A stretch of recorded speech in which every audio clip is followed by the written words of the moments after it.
हाल ही में friends ETF investment की बहुत जबरदस्त चर्चा हो रही है। इस शॉर्ट वीडियो में मैं आपको बताऊंगा कि किस तरह से आप सही इन्वेस्टमेंट कर सकते हो ETFs में, किस तरह से आप अपने पोर्टफोलियो के रिस्क को पहचान सकते हो और मोस्ट इंपॉर्टेंटली कैसा एलोकेशन आपको करना चाहिए। जब आप ETF खोजने जाते हो तो आपको वाइड रेंज ऑफ ETFs दिखते हैं, चाहे वो निफ्टी के हो, सेंसेक्स के हो, गोल्ड के हो और थीमेटिक ETFs हो। There are hundreds of ETFs और आपका ये सवाल होता है कि कौन सा ETF खरीदूं। एक्चुअल में ये सवाल गलत है, कौन सा ETF नहीं खरीदना है आपको ये समझना है कि आप किस तरह के ETF होल्डर या ETF इन्वेस्टर हो, कंजर्वेटिव हो, एग्रेसिव हो कि मॉडरेट हो। जो कंजर्वेटिव ETF इन्वेस्टर होता है उसके पोर्टफोलियो में इक्विटी ETF यानी कि जो ETF इक्विटी से डायरेक्टली रिलेटेड होती है उसका छोटा परसेंटेज होता है, 25% होता है, और डेट ETF यानी कि गोल्ड वाला ETF या डेट ETF जो होता है वो ज्यादा होता है, 75% होता है। वहीं पर जो एग्रेसिव इन्वेस्टर होता है वो उसका ठीक उल्टा होता है, उसके पोर्टफोलियो में जो इक्विटी इन्वेस्टमेंट्स होते हैं वो 80% होते हैं और डेट और गोल्ड जो होते हैं वो 20% होते हैं। रिस्क रिवॉर्ड रेशियो जिस तरह से इक्विटी और गोल्ड का होता है उसी हिसाब से आपको ETF में भी रिजल्ट्स मिलते हैं। तो इसका मतलब ये नहीं है कि अगर आप एक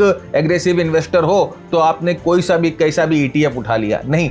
ETF पोर्टफोलियो एक घर बनाने जैसा होता है। यहां पर सबसे पहले आपको अपने पोर्टफोलियो की नींव रखनी है। नींव आप रखोगे ब्रॉडर मार्केट ETF से, जैसे कि निफ्टी का ETF, सेंसेक्स का ETF, निफ्टी 100 का ETF। उसके बाद नेक्स्ट पार्ट आता है पिलर बनाने का। पिलर आप बनाओगे अपने डेट इंस्ट्रूमेंट से, यानी कि कुछ G-Sec के ETF, कुछ जैसे कि भारत ETF और कुछ गोल्ड के ETF लोगे। तीसरा आता है आप अपने घर के खिड़की और दरवाजे बनाओगे जहां पर आप जो है थोड़े से फॉरेन एक्सपोजर लोगे। नैस्डैक का ETF है या हैंग सेंग का ETF है, इस तरह के एक्सपोजर में आप एलोकेट करोगे। और फोर्थ आता है डेकोर का काम, यानी कि इंटीरियर्स का काम, जहां पर आप जो है लगातार चेंज करते रहते हो, राइट, अपने इंटीरियर्स को चेंज करते रहते हो। वहां पर थीमेटिक ETF का काम आता है, जैसे कि आपने PSU बैंक के ETF ले लिया, इंफ्रा का ETF ले लिया। तो अब ये स्ट्रक्चर जो है वो यूनिवर्सल स्ट्रक्चर होता है, एलोकेशन जो है वो डिफरेंट होती है। एक कंजर्वेटिव इन्वेस्टर ने करीबन 5 साल में 61% के एब्सोल्यूट रिटर्न बनाए, एक मॉडरेट इन्वेस्टर ने करीबन 5 साल में 88% के एब्सोल्यूट रिटर्न बनाए और एक एग्रेसिव इन्वेस्टर ने